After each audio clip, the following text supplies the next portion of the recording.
So here's where I'm at, fellas. I got the camshaft and the cam sprocket in the vise, and I pinched it pretty hard because I got a new camshaft. I'm reusing the cam sprocket. I'm also reusing this safety clip too. So I had to bend down the clips from them holding the bolt in place. And then I got the impact and just impact them off the screws. They're on pretty tight. But yeah, I'm reusing the cam sprocket and the safety clip. So I was trying to take off the valve cover so I could get the cylinder ready, because I'm only just doing the cylinder head. I don't need to send off the valve cover, but I can't get off the freaking bolts, and these are only supposed to be, when you tighten them down, they're only supposed to be like 7 foot-pounds, so you don't put too much pressure on the camshaft. But these from the factory, they're way too tight. I can't even do them. I'm gonna need to impact these off. They're that tight. And these should only, when you tighten them down, they should only be 7 foot-pounds, so whatever. So good news is I got the special rotor removal tool for the magneto flywheel, but the good thing is I ordered a cheaper one on Amazon. So the OEM one from Suzuki was like $70. This one was only $20. So it's a 30 by 1.5 thread pitch. Also, before you send the cylinder head off, you're going to have to remove these cylinder studs and the dowel sleeves. So these will be like,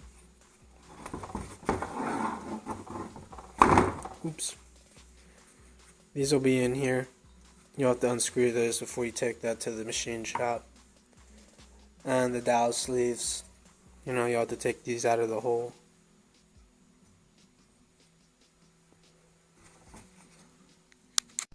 So what kind of worries me about this cylinder head is that this cylinder head has like a special C-clip, while this one doesn't. It's just flat. It's just smoothed out, so you don't. So on the top of this cylinder head, there looks like there's like a C-clip for the camshaft. One of these OEM U-clips. It goes where the camshaft is. It's like kind of like a main bearing in like a car engine.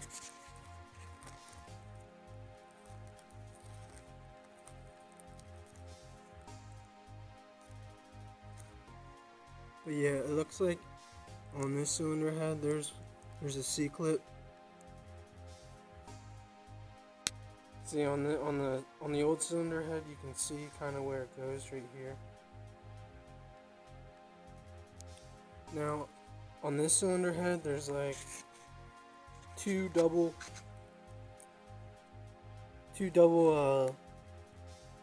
indents.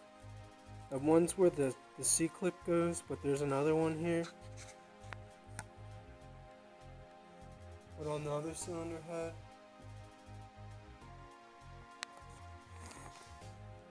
on this one, there's just one where the. So yeah, so this valve cover does not have that C-clip, unlike this one. So I don't know if that's gonna make a difference. And the camshaft looks a little bit different. So yeah, the camshaft is a little bit different. You can see this new one. It has like the C-clip groove. While this one, it also has it, but it has like another indent, just like on the head. So they look a little bit different. I don't know if I can get it on camera, but it has like two dents. You can see that this one has one, so it looks a little bit different. Also, this one has like an oil hole up here. It has like an oil hole right here. Well, this one does not have an oil hole up there, so I don't know if this is a different camshaft or what. There's nothing I can do now. It has like, on the website, it has like 2 different parts numbers, and I ordered the one that said what OEM was. So I don't know what's going on, but I'm just gonna use it. At this point, I don't really care. But yeah, it has like two grooves.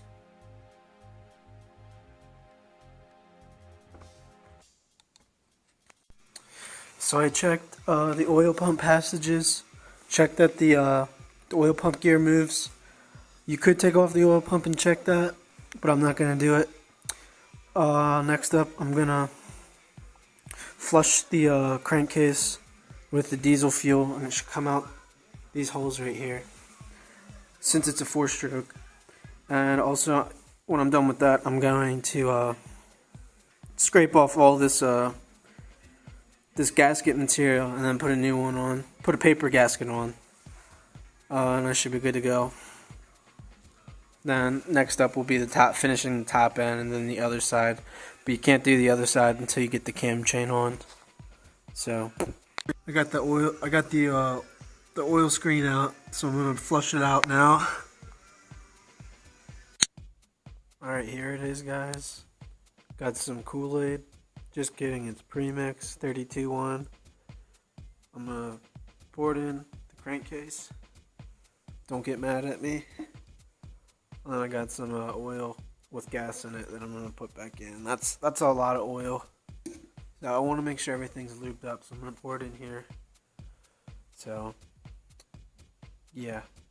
So please don't get mad. So I don't feel like splitting the cases and cleaning out the debris. I've heard of guys doing the piggy bank shake, where you take the engine out the frame, fill it up with premix, and then dump it out like a piggy bank. So for everyone wondering what I'm doing, I have some fresh oil and some gas, so it's kind of like a premix. A lot of oil in here. So I've been playing with the crank, been spinning it, everything moves freely. I've been doing this both ways for like a good 20 minutes, so there's no bind ups anywhere. Everything feels very good. Connecting rod, no up and down play, maybe a little bit of side to side play, but other than that. So this is what I'm doing. I mix up some oil and gas. I read of people like using diesel fuel and automatic transmission fluid. But I'm trying to flush out whatever this piston dropped in the crank. And I've seen people like flush out the crankcases without splitting the cases itself when the whole piston is shattered, so the whole skirt dropped into the thing. And I've still seen people just flush it out with some premix.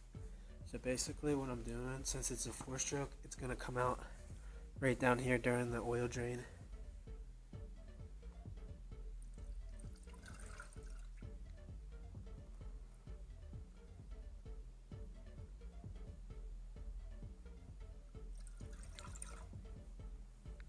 I'm going to spin the crank.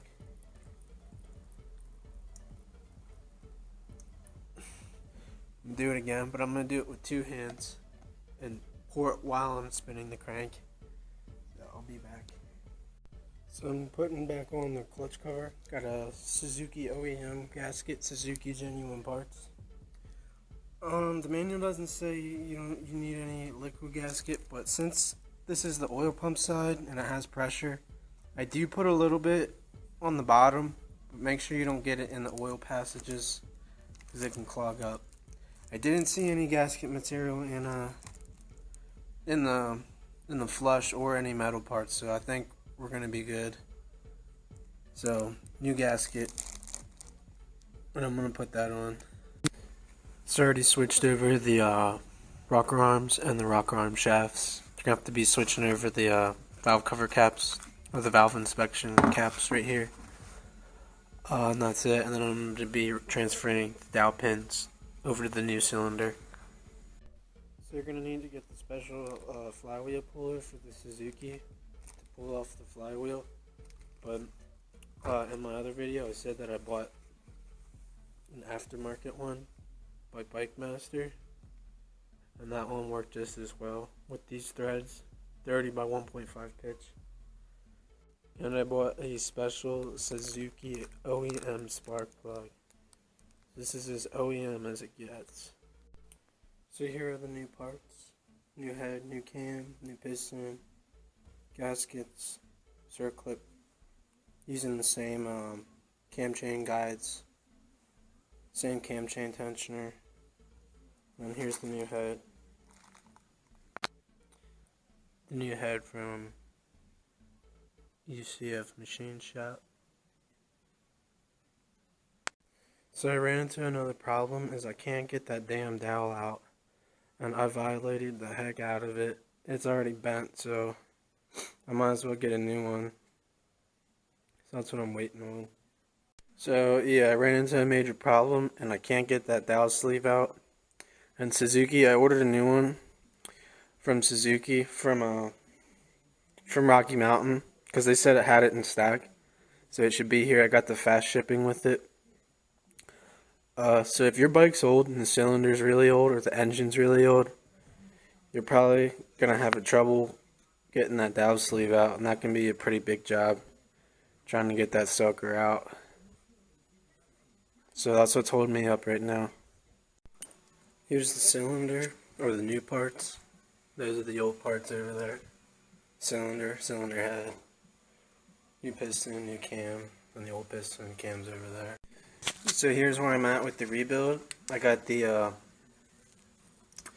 cylinder head back from the machine shop. The valves were still good. They switched over the springs and the valves. I got new seats, retainers, and oil seals for the valves. So this is ready to go. So I'm going to see you guys on the next video, which is going to be the actual rebuild.